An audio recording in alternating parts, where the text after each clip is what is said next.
The bombing of New York's World Trade Center in 1993 stunned the nation. Foreign terrorism had come ashore. America was no longer immune. The plotters came from a group of Islamic fundamentalists.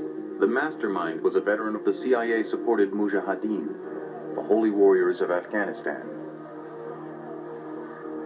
The entire American public was all in favor of supporting the Afghanis against the Russians.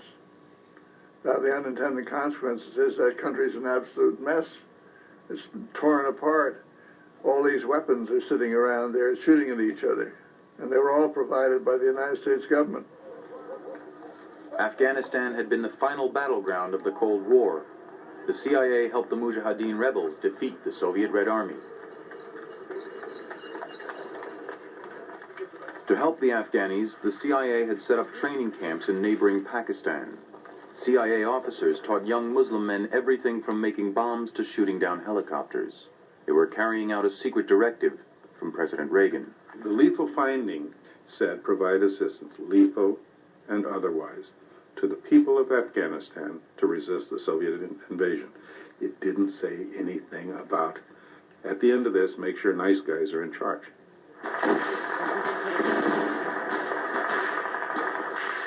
Though orders to support the Afghanis had come directly from President Reagan, it was the CIA's job to decide which of the many rebel factions should get the most money and weapons.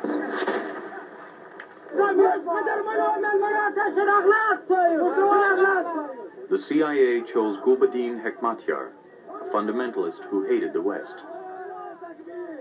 His followers had first attracted attention when they threw acid in the face of Muslim women who failed to wear the Orthodox veil.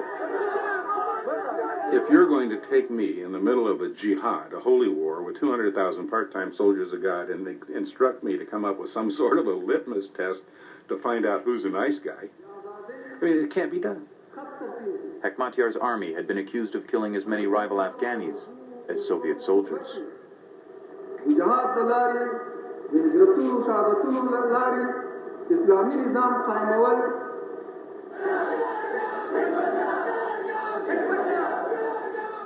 What's it like sitting in a room staring at Hekmatyar? What you're staring at is a guy who says, you could almost read it, I have my purposes, you have yours. The military mastermind of the Mujahideen victory was Ahmad Shah Massoud. But the CIA and their Pakistani allies gave him less support because they considered him too independent. که از CIA زیاد شنیده بودیم عجیب معلوم میشه. و این فکر میکردیم که CIA در همه جای شاید حضور داشته باشه و از همه مسائل شاید واقف باشه. Despite repeated warnings, the CIA made alliances with the most radical anti-Western forces. My philosophy, and one that I think prevailed, get the weapons into the hands of the shooters and really let God sort it out. The CIA didn't fully appreciate how its holy warriors were being indoctrinated by the religious leaders.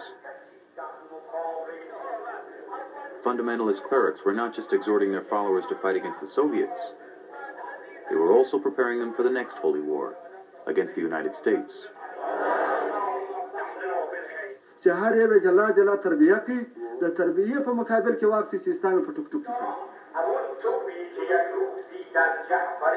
The CIA had helped the Afghanis defeat the Soviets, but in the mosques, the agency was often characterized as the invisible hand of the great Satan America.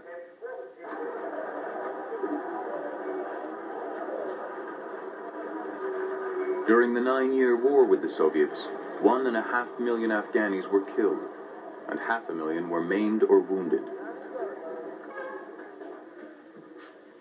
The war's legacy of destruction has poisoned the feelings of many Afghanis about their former U.S. allies.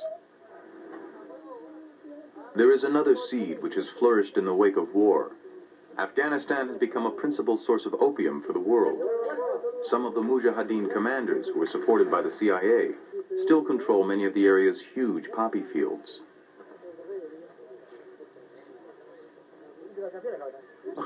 که به نظر از یک کفار بایی آغشته بسازن و یا رای جهاد بهتر. The warring factions in Afghanistan have enough drug money, guerrilla training, and sophisticated weapons to destabilize the region and spread terrorism around the world. Included in their arsenals are the remaining Stinger missiles supplied by the CIA. For those in the agency who managed the Afghan campaign, the victory over the Soviets far outweighed any blowback that has followed. There isn't an inclination in America to say, hey, that was pretty good.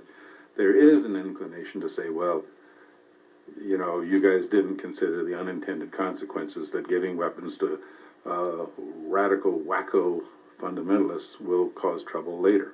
Well, this is the same kind of thinking that would have prevented us from providing any assistance to the Soviet Union to fight the Third Reich. The Soviets withdrew from Afghanistan in 1989, but some of the Islamic volunteers who were trained in the camps by the CIA continued their fight around the world.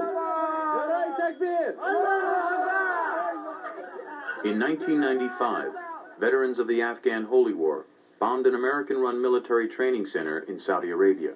بعد ذلك زاد فيني الحماس بالذهاب إلى أفغانستان للجهاد وبالفعل ذهبت إلى أفغانستان ومكثت تقريبا 3 سنوات. These people, some of these people, just left Afghanistan and got a spread all over important cities of the world. An explosion here, an explosion there, an act of terrorism here, an act of terrorism there. And then what was in the media, or whose name was in the media very much? Afghanistan. The blowback from Afghanistan led to the first major international terrorist attack on American soil, the bombing of the World Trade Center. The terrorist's spiritual leader was Sheikh Abdel Rahman. His fiery rhetoric had inspired many young men in the CIA training camps. Another holy warrior, Ramzi Youssef, allegedly planned to blow up the United Nations and the Holland and Lincoln tunnels. Today, Americans, like many people around the world, worry whether the blowback from the Afghan jihad will strike again.